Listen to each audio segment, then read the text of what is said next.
Hello, I'm Michael Charlton, a hepatologist at Intermountain Healthcare and also a director for this Nashtag meeting. I'm here with Richard Gilroy, the hepatology director, medical director for liver transplantation at Intermountain Medical Center. So Richard, this is a meeting that's brought people together from all over the world. We have people flying from Japan, Singapore, from most of the states in the United States, a lot of industry. What do you feel is the value of something like Nashtag and these kind of events for patients and providers in the, I say in the Wasatch Valley and the Intermountain? I think it's not only the Wasatch Valley, but it's beyond that. Yeah.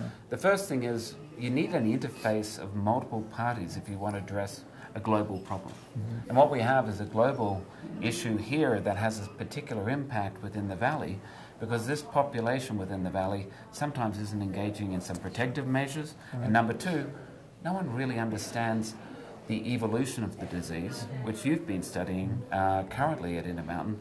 Some of your work there was looking at how much it costs. Mm-hmm. This meeting is looking at endeavours to address the problem. Your work has worked on trying to reduce the cost, or at least understand the cost of the problem. But if we don't get industry and educators and researchers in one forum, we'll never make that advance that we need. We'll never make that leap to be able to get the therapies to the patients the quickest. Intermountain is all about population health and prevention, but also state-of-the-art treatment. Can you tell me some of the resources that you have when you visit Intermountain as a patient or when you work there as a provider that really make it stand out as a place to get care? So when you look at Intermountain, we have a few things that are unique. One is we have a 23 hospital system, and all of those individuals within that 23 hospital system are now managed under a new electronic medical record called iCentra. We are able to study that record and identify those people at risks, and bring them into what are called clinical research studies. If we don't have available therapies, we get the newest therapies. And then those people who we have approved therapies for, the integrated structure of a multidisciplinary model leads to the best care. So what would I say we have? We have the best people. We have clearly an integrated model of healthcare. We have an electronic medical record that can identify those people at risk.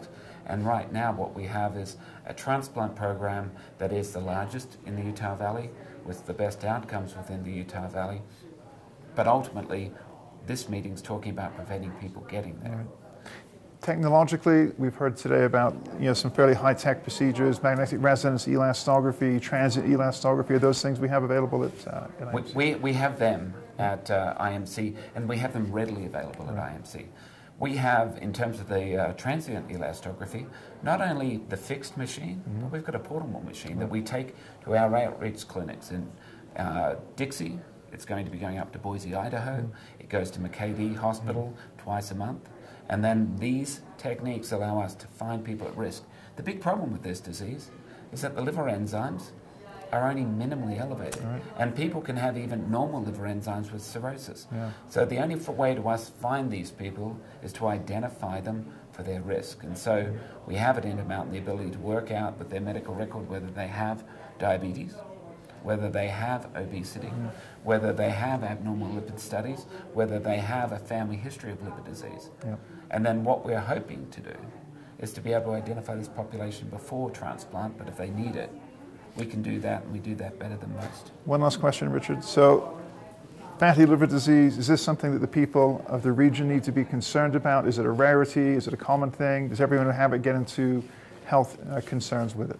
If you ask a patient who comes to you with liver disease, the first thing they say, but I didn't drink. Yeah. I think it would make a great movie for Sundance. All right. Okay, but what we see is the most common cause of liver disease in the Utah Valley, without exception, and in particular in the LDS population, is fatty liver disease. Yeah. That disease, they generally present to us late.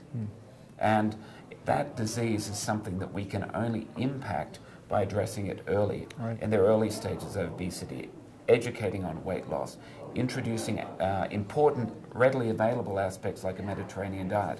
And for me, coffee consumption.